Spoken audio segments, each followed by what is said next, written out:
오늘 밤 우리 집 식탁에 처음 앉은 손님이 누군지 맞춰보시겠어요? 유언장도 아니고 친척도 아니고 이름 모를 장군님을 입에 올리는 무당 한 사람이었는데요. 더 놀라운 건 그 무당이 들어오는 바로 그 순간 비혼주의를 선언하고 사라졌던 이지혁이 현관을 열고 들어왔다는 사실이었습니다.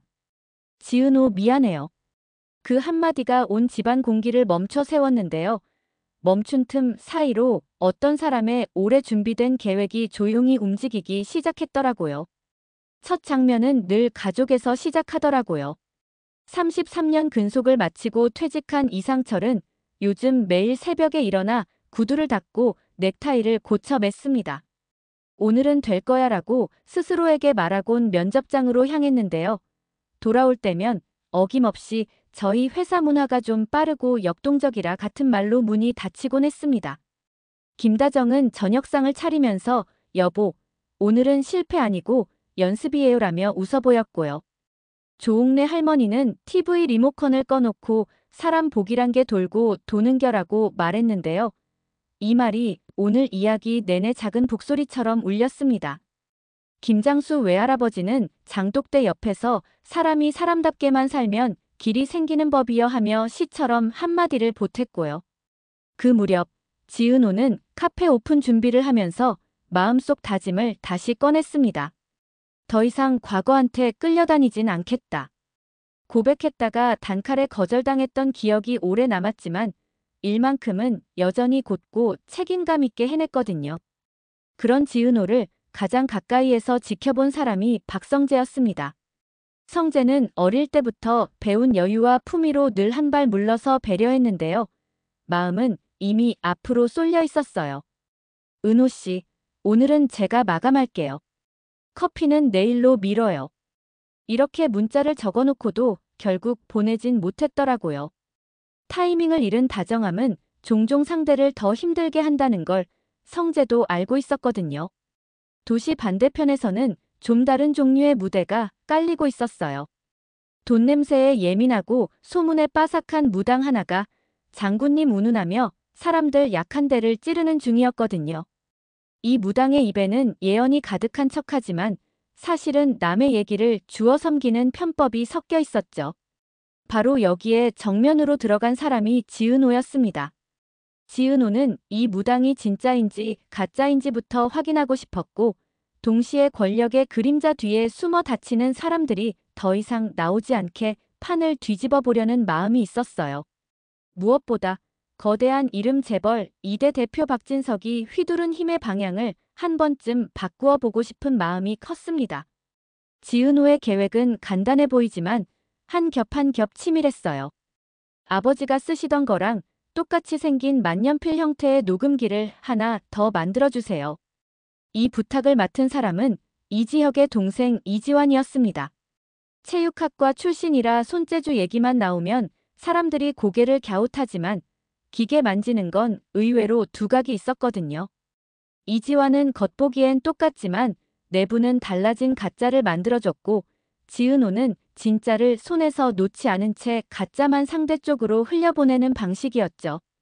가짜엔 완벽 대신 믿을 만한 허점을 하나 심어둡시다. 이 말이 이후 흐름을 흔히는 못 보는 각도로 비틀어졌습니다. 며칠 뒤 그 가짜 만년필이 박진석의 손에 들어갔습니다. 지은호는 아주 담담하게 연기했어요. 이걸 왜 제게 건넸는지 저도 잘 모르겠습니다. 중요한 거라고 해서요. 박진석은 겉으론 무표정했지만 오른쪽 눈썹이 아주 살짝 흔들렸습니다. 옆에서 지켜보던 고성의 박진석의 재혼 아내이자 박영나의 어머니는 아무 말 없이 상황을 살피고 있었어요. 고성이는 미모와 야망으로 구불구불한 길을 지나온 사람이거든요. 위기 앞에서 말수를 더 줄이는 법을 누구보다 잘 아는 사람이기도 했습니다. 그리고 그날 저녁 문제의 무당이 박진석 집 거실에 들어섰습니다. 장군님이 보우하사. 무당은 눈을 감고 주문을 읊는 신용을 했고 고성이는 귀를 기울였어요. 그 만년필, 그냥 필기구가 아니더이다. 무당이 정확한 위치를 찌르는 순간 박진석의 눈빛이 한 번 크게 흔들렸습니다. 외부에서 보이지 않던 정보를 맞춰버리면 사람의 방어막은 확실히 헐거워지거든요. 무당은 슬쩍 손을 뻗어 만년필을 만지작거리다가 어딘가를 눌렀고 낯선 음성이 흘러나오기 시작했는데요. 누군가의 숨이 가빠지는 소리, 숨긴 거래를 암시하는 대화의 흔적이 들렸습니다. 진짜든 가짜든 그 소리가 박진석에게 던지는 파문은 충분히 컸어요. 공포는 말보다 먼저 전염되니까요. 여기서 시선을 잠깐 카페로 돌려볼까요? 지은호는 메뉴판 맨 위에 조용한 문장을 하나 더 올려두었습니다. 한 잔을 고르기 전에 오늘 마음을 먼저 고르세요. 말 대신 보여주는 방식이었죠. 박성재는 그 문장을 읽고 한동안 문 앞에서 멈춰 섰습니다. 은호 씨, 오늘은 어떤 마음이에요? 라고 묻고 싶었지만 그는 또다시 전송 버튼을 누르지 못했습니다. 마음을 서두르면 상대가 떠밀린다고 배웠거든요. 반면 이지혁은 한참을 맴돌다가 결국 카페 문을 열었습니다. 수염이 조금 자랐고 말끝이 예전보다 둔해졌더라고요. 은호, 사과하려고 왔어요. 지은호는 냉정하게 대답했죠. 사과 듣자고 여기 서 있는 건 아니에요. 앞으로 뭘 하는지가 더 중요해요. 말은 짧았지만 의미는 길었고 그 말이 이지혁의 내면에 오래 남는 못처럼 박혔습니다. 그날 밤 이지혁은 박성재가 알려준 봉사 현장에 들러 벽돌 몇 장을 들어 올려봤는데요.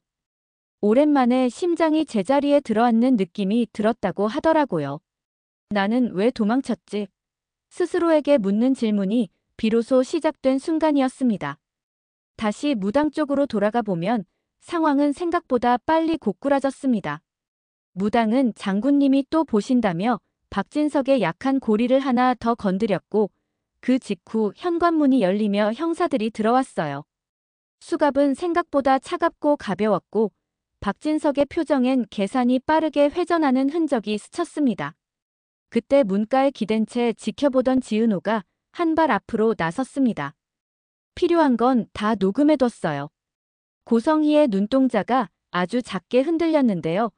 그녀는 상황의 무게를 누구보다 빨리 가늠하는 사람이었으니까요. 덧붙이자면 지은호가 무당에게 건넸던 1억짜리 수표는 경찰과 협조해 자금 흐름을 추적할 수 있게 만든 지급 보증이었고 그가 오간 길 자체가 증거의 사슬이 되도록 설계돼 있었습니다. 무당은 그제야 자신이 한 수 뒤에 서 있었다는 걸 깨달았고요. 날 떠보려고 온 거였구만 하고 중얼거렸지만 이미 판은 뒤집힌 뒤였습니다. 그 시각 이상철은 거울 앞에서 넥타이를 풀었다가 다시 매는 걸 반복했습니다. 내가 왜 이렇게 작아졌지?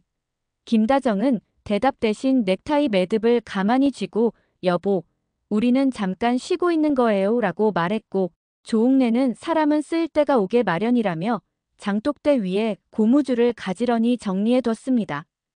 그 고무줄처럼 마음도 언젠가 다시 쓸 날이 오겠지요. 한편 이수빈은 쇼핑몰 생방송을 준비하며 거울에 대고 혼잣말을 했습니다. 나는 손해 안 보는 선택을 할 거야. 솔직한 게 제일 덜 피곤하더라고요. 이지화는 운동화를 꿰매다가 형에게 문자를 보냈습니다. 형, 돌아오면 같이 뛸래? 보내고 나서 삭제했다가 다시 같은 문장을 보냈고요. 지강호는 엄마 정순이가 적어둔 식당 식자재 명세서를 보며 이번 주만 딱 더 도울게요라고 투덜거리듯 말했는데요.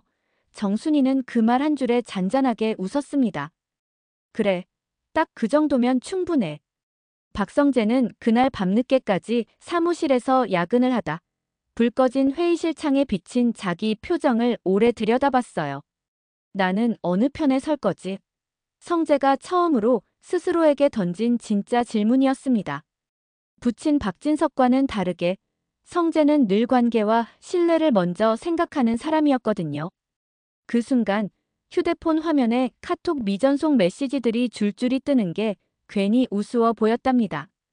용기는 말보다 행동 쪽에 있는 건데 그는 그동안 말만 다듬고 있었더라고요.